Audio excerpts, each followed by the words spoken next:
Okay, so today what we're going to do is something a little different. I want to do a comparison between Stefan Tsitsipas and Jack Sock's forehand. You're probably saying, why would I want to do that? What's the reason for me doing a comparison? There's tons of comparisons. This is the reason why.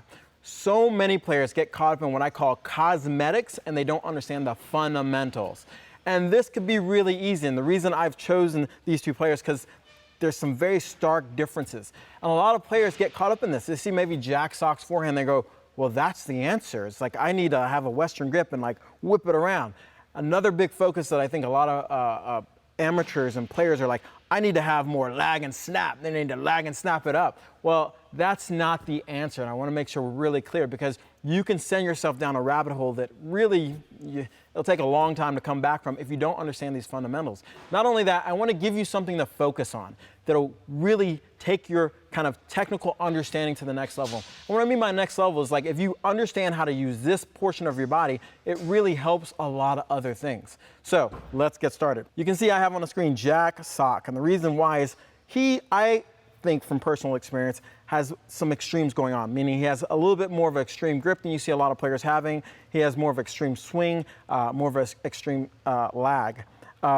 And with Stefan here, things are not as extreme. And so I want to see how we can make you understand out there and show you how there's a lot of similarities going on. And from the outside, it might not look that way. So let's get started. The very first thing I want to talk about is the unit turn. And you've probably heard this, the unit turn, your unit turn. And it's so, so important because the unit turn starts to set our body up for preparing to hit the ball, and it creates this separation. And so you're going to see both players do this. As I kind of roll through with Jack, slightly different is that he's doing the unit turn and not necessarily using his left arm as much. It's kind of off the racket. But what you see right here is that his shoulders and hips aren't in alignment. They're separated. And what this does, it creates a coil that he can then uncoil. So let's pop over here and you see the exact same thing. Look at where Tsitsipas's hips are facing versus his shoulders. Shoulders are facing towards the camera. Hips are kind of faced inward. He's moving out to the ball. Okay, the next portion is the separation and the initiation of the swing. Because there's some separation with this first initial unit turn, now what he's going to do is start uncoiling.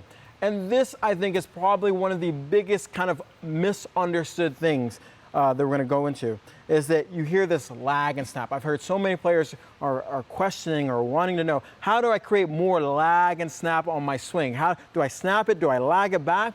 And I think one of the biggest misunderstandings is that the lag and snap isn't something that is created through turning your racket or twisting your racket back, but it's a natural evolution of using your body and being relaxed. So if we go back to Jack, and you can start to see him uncoil his body here. Right here, you're going to start to see his hips opening up. And most players, again, look at his forehand and go, okay, I have to make this happen. The reason it's happening for Jack is because he's super, super relaxed. He's allowing the racket to lag behind. He's not making it lag behind. So as we play this out, you can really see the difference in his hips, his shoulders are pulling the racket, and because of that, his racket is in that lag position. Now again, big misunderstanding I think a lot of players out there have is that I have to make this thing happen. I'm gonna lag it, and I'm gonna lag it back, and then I'm gonna snap it, and again, you don't have to make this happen. And then he's gonna pull into contact. So, based on where he wants to hit the ball, the racket face is lined up, and if we go again to Tsitsipas, same thing. You're gonna see this same illustration of as he's pulling his body, then the racket goes back into this lag position. Now you're saying, Kevin, maybe the racket's set up different. Yes, it is, because the grip is different. So if you're looking for differences, you're gonna find differences in grip, but the fundamentals that we've both saw here are pretty much the same. The coiling and then the uncoiling of the body. From here, we're gonna go through contact and the swing. So you can see Jack's shoulders are facing forward, his hips are facing forward, and he's making contact. And then from here, you see the racket going up. And for Jack, this is probably pretty extreme too, meaning that as he swings forward, the head of the racket is gonna move faster on the way up than probably most players because he's creating so much spin. And you see the racket coming all the way around. So let's look at Tsitsipas. You see him pulling the racket to contact. You see the same elements with the contact, and the racket head coming up, maybe not as drastically as Jack Sock, but you pretty much see the same things. And so what I'm trying to explain here is that regardless of most of the pros you're looking at, and maybe you see something dramatically different, the fundamentals are the same. And so the key for you at home is how are you going to use your body? So many players are focused on how I can lag and snap and what's the angle of attack of the lag and snap, and they're not using their body, so it really doesn't matter. The engine of your swing is your core, how you're using your body. And the hand I consider to be the steering wheel, meaning it's going to direct the ball. What you're seeing with the swing isn't caused by the arm, it's caused by the body. And that's the biggest mistake that most players make. When they're trying to swing harder, they think, oh, I need to swing harder with my arms. I need to get my arm through the stroke. They're not thinking about your body. So if you want to learn how to take your game, your forehand, your backhand, your strokes to another level, you have to learn how to incorporate your body so much better. Because the big difference that makes these pros have great ground strokes and big forehands isn't the fact that they can create racket head acceleration with their arm, it's creating the racket head acceleration with their body. So you're saying, Kevin, how do I do this? Well, first of all, you need to use video. And these markers that we've used, you want to go out and try to do that.